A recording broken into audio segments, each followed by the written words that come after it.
उत्तरा मेला स्थल पर यज्ञ का कार्यक्रम आयोजन किया जा रहा है, जिसको लेकर कुछ अंशों में विरोध के स्वर आ रहे हैं। स्थान परिवर्तन नहीं करने पर एफआईआर की चेतावनी की बात आ रही है। ये सब इसको आप किस रूप में देखते हैं? देखिए, वो लोग समाज से कहीं न कहीं कटे और सनातनी जो है उनसे कटे हुए लोग हैं। जेरो समाज सनातनी विचारधारा के हमेशा रहे हैं और रहेंगे। यह उसी जगह होगा और देखते हैं कौन रोकता है। जेरो आदिवासी रूढ़ी परंपरा या सरना समाज या पूरे समस्त आदिवासी समाज सनातन संस्कृति बहुत अहम अंग है और पूरे आदिवासी समाज सनातन का अभिन्न अंग है जो कभी नहीं टूट सकते हैं। हमेशा सनातन ही रहे हैं। मैं बताना चाहता हूँ ये जेरो राजवंश बहुत बड़ा इतिहास है और इतिहास में अनेकों राजा हुए हैं। राजा मेदिनी राय हो, सहाबर राय हो, प्रताप राय हो, कोई भी राजा हो जेरो समाज के, वो सभी सनातन प्रेमी थे। क्योंकि कोई शिव भक्त थे तो कोई हनुमान जी का उपासक थे। और सनातन का सबसे बड़ा उदाहरण जेरो समाज के लिए है कि जब भी जेरो खरवार लड़ाई युद्ध किए हैं कहीं भी जाकर, तो सबसे पहले माँ काली का पूजा अर्चना करके ही युद्ध करने गए हैं। ये उदाहरण रहा है। दूसरा उदाहरण, पहला उदाहरण में ये रहा है कि जो फुलवरिया प्रांगण में जो नीचे में वो शिव मंदिर है, वो कहीं कहीं हमारे महाराजा हैं कि बनाए हुए हैं। ये सबसे बड़ा सनातन होने का हमारा प्रमाण है। लगता है कि आखिर ये विरोध क्यों? विरोध देश में आज देख रहे हैं जिस तरह देश हमारा देश तरक्की कर रहा है। अमेरिका हो, चाइना हो, भारत कभी नहीं कोई चाहता है कि ये तरक्की करे। इसलिए ये भारत में जातवाद का कार्ड खेला जा रहा है। भारत में किस तरह से गृह युद्ध हो, ये भारत को तोड़ने की सबसे बड़ी साजिश चल रही है अभी, और भारत कभी तरक्की न करे। उसी में जैसे आज़ाद समाजवादी पार्टी के लोग हैं जो सनातन का हमेशा विरोध करते आ रहे हैं। यह यज्ञ हो, अनुष्ठान हो, यहीं की बात नहीं है, पूरे भारत में मैं बोलना चाहूँगा कि हर एक जगह वो लोग अड़चन डाल रहे हैं और ये कह रहे हैं कि मैं सनातनी नहीं हूँ। सब लोग भारत में रहने वाले जितने भी लोग हैं सनातनी हैं, चाहे आदिवासी परिवार हो, हरिजन परिवार हो, ओबीसी परिवार हो या जनरल कैटेगरी का लोग हों, सब सनातनी परिवार हैं हम लोग। वो लोग विदेशी फंडिंग के बल पर ये हो रहा है कि नीचे तबके के लोगों को किस तरह से तोड़ा जाए और तोड़ इस देश को विभाजन किया जाए। ये पहला उन लोग का मानसिकता है, फुट डालो राज करो। ऐसा कभी नहीं होगा, हम लोग कभी नहीं चलने देंगे ऐसे विचारधारा के लोगों को। धार्मिक विरोध मानते हैं या राजनीतिक रूप से कुछ चल रहा है? ये राजनीतिक विरोध है और बोले ना सामाजिक तत्वों के लोग जो हैं इस पवित्री को फूट डालो राज करना वाला जो नीति अपनाया है अंग्रेजों शासन वाला, वो वाला अपनाए हैं। मैं तो पहले बोला हूँ सनातन का सबसे बड़ा प्रमाण है। मुगल आए, अंग्रेज आए, बहुत सारे आदमी को क्या बोलते हैं ईसाई मिशनरी लोग अपनी पैसे के बल पर ये धर्म परिवर्तन कर रहे हैं। उस समय ये सोचने वाली बात है कि वो राजवंश मुगलों का तलवार से नहीं डरे, उनके रखे हुए गर्दन पर तलवार से नहीं डरे, उनका मुंह तोड़ जवाब दिया। राजा मेदिनी राय जंगल में भाग भाग कर भटकते रहे, लेकिन कभी अपने धर्म से समझौता नहीं किए। मैं उन लोगों को कहना चाहता हूँ जो कहते हैं ना कि मैं राजा मेदिनी राय के विचारधारा पर चलने वाला हूँ।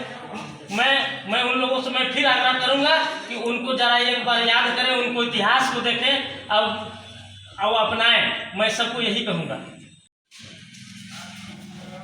मैं सतीश सिंह जीरो सतरवा पलामू। जैसा कि भी आप देख रहे हैं, सुन रहे हैं, और ऐतिहासिक रूप से इस बात का पुख्ता प्रमाण भी है, हमारे इतिहास में ये दर्ज है कि हमारे जो चेरो वंशीय शासक रहे हैं पलामू किसान, उन्होंने सनातन के पक्ष में हमेशा अपने आप को खड़ा रखा और इस बात का प्रमाण गीता जाग का प्रमाण मेला स्थल पर जो शिव मंदिर है, प्राचीन शिव मंदिर है, जी तो इसके बावजूद भी इस तरह का विरोध किस रूप में देखते हैं आप? सबसे पहले हमारे बातों को सुन रहे लोगों का हार्दिक अभिनंदन।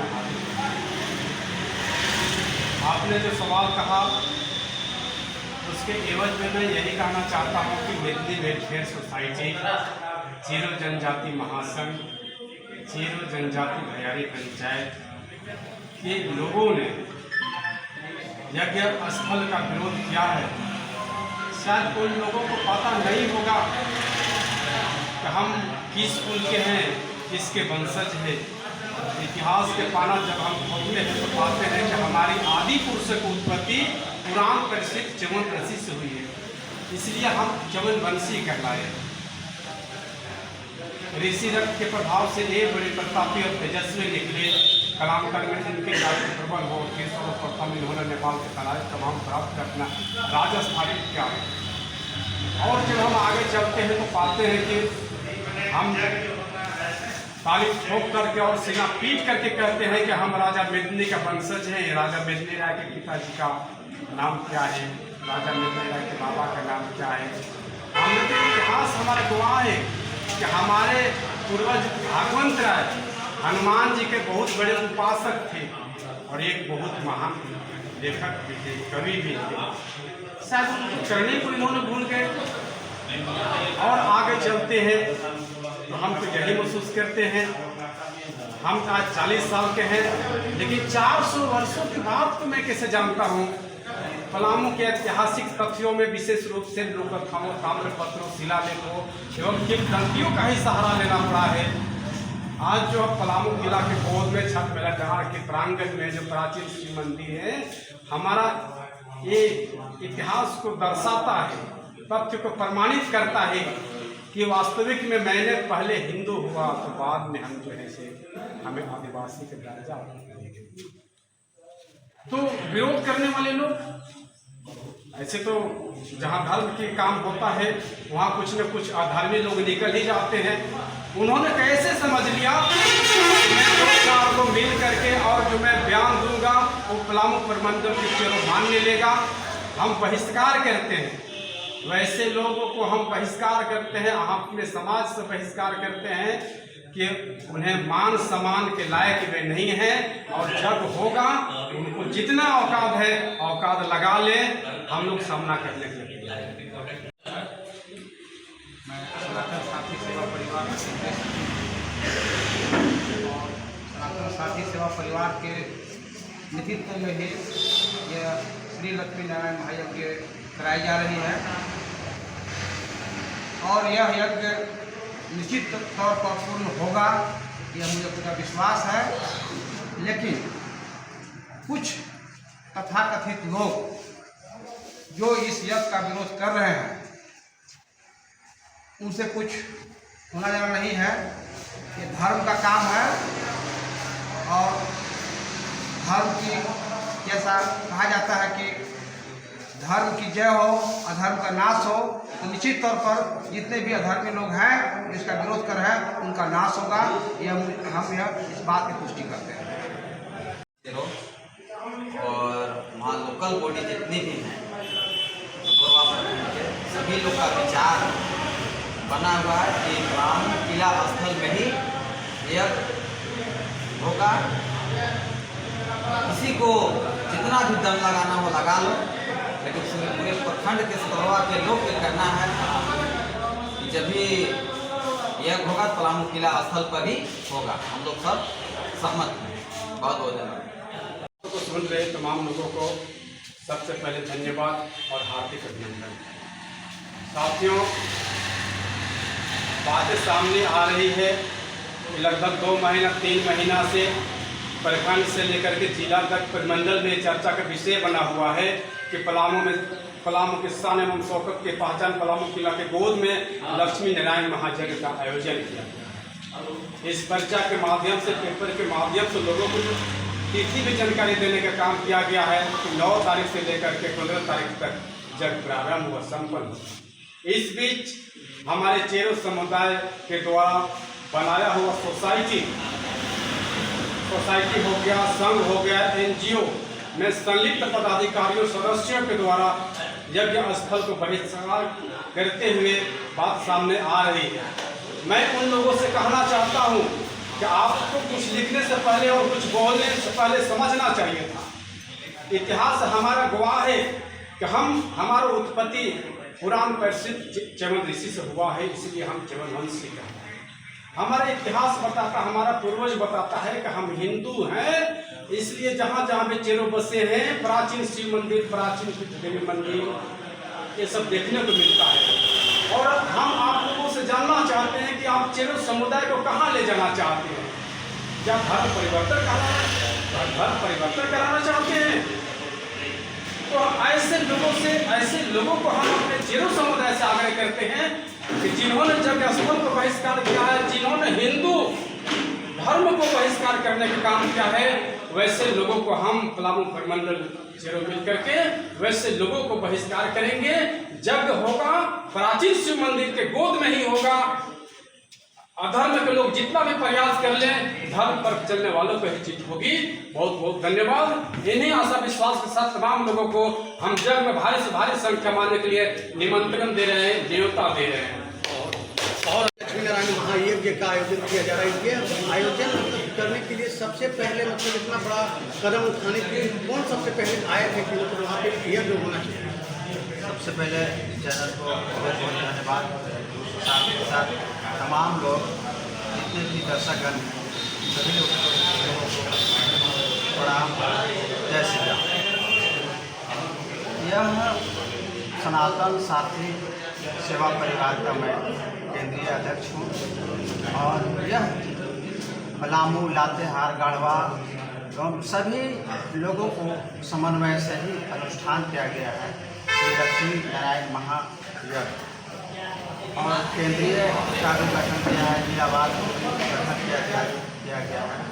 इसमें सभी लोग, हर वर्ग के लोग इसमें इन्वॉल्व हैं और सहयोग दे रहे हैं और सहयोग करेंगे। और साथ ही साथ यह जो है कि हमारा पलामू किला मेला जो लगता है, उद्देश्य, मेरा खास उद्देश्य यह है कि दिन प्रतिदिन यह मेला को अतिक्रमण किया जा रहा है। अतिक्रमण से मुक्त करने के लिए यह कार्यक्रम को रखा गया है ताकि हम सभी लोग रहें और इतिहास को बचाएं, इतिहास को बरकरार रखें। यही उद्देश्य से यज्ञ रखा गया है। साथ ही साथ हमारे समाज के बीच जो असामाजिक तत्व के लोग जो है अपना सिक्का जमाना चाहते हैं, तो उस तरह से वैसा नहीं होगा। और यह यज्ञ जो है, यह यज्ञ होगा और होकर ही रहेगा। पहले सतयुग, त्रेता, द्वापर, हर युग में, कलयुग, हर युग में ही असामाजिक तत्व के लोग आते थे और यज्ञ को बहिष्कार करते थे। ठीक आज तो कलयुग है, तो यह किसी को कहने से ऐसा नहीं होगा। यह निश्चित रूप से यज्ञ होगा। धर्म के झंडा कभी झुका है, न झुक रहा है और नहीं झुकेगा। बहुत बहुत धन्यवाद। हमारे प्रमंडल के लोग, पूरे समस्त झारखंड वासियों के लोगों, सभी भक्तों से सादर अनुरोध है कि आप इस यज्ञ में आएँ और इस यज्ञ में प्रवचन, पूजा पाठ को देखते हुए आप सभी सांस्कृतिक कार्यक्रम को देखते हुए हमारे आचार्य महोदय कथावाचक आ रहे हैं, इन्हें अमृत रस प्रदान कर रहे हैं, इसे प्राप्त करें। बहुत बहुत धन्यवाद। में आयोजित लक्ष्मी नारायण महायज्ञ को सफल करने के उद्देश्य से हम अपने यज्ञ समितियों के साथ एक बैठक कर रहे हैं। बैठक में उपस्थित तमाम लोगों के माध्यम से पलामू प्रमंडल के चेरो समुदाय, हिंदू समुदाय से मैं निवेदन करना चाहता हूँ कि जग को सफल करने में आप लोगों की सहभागिता सुनिश्चित हो। बीच में कुछ बातें आ रही है तो उसमें मैं कहना चाहता हूँ कि मेरी माइंड जितने प्रकार के व्यक्ति उतने प्रकार की बात आते रहती है, उन सभी बातों को अनसुनी करके हमको आगे बढ़ना है। जब विपरीत पोजीशन सामने आएगा तो उसका सामना हम कर लेंगे और इसी उमंग के साथ, जोश खरोश के साथ अपने आप को क्षेत्र में सुख समृद्धि आने के लिए, लोगों में सद्बुद्धि आने के लिए, हमारे समाज कैसे आगे बढ़ेंगे, इसके लिए लक्ष्मी नारायण जयगिर उपस्थित होकर के संत लोगों की प्रवचन को सुने, रामलीला देखें और साथ ही साथ प्रसाद ग्रहण कर अपने आप को पुण्य के भागी बनाने का काम करें। इसी उद्देश्य के साथ अपने वाणी को विराम देते हैं। बहुत बहुत धन्यवाद। जय हिंद, जय भारत।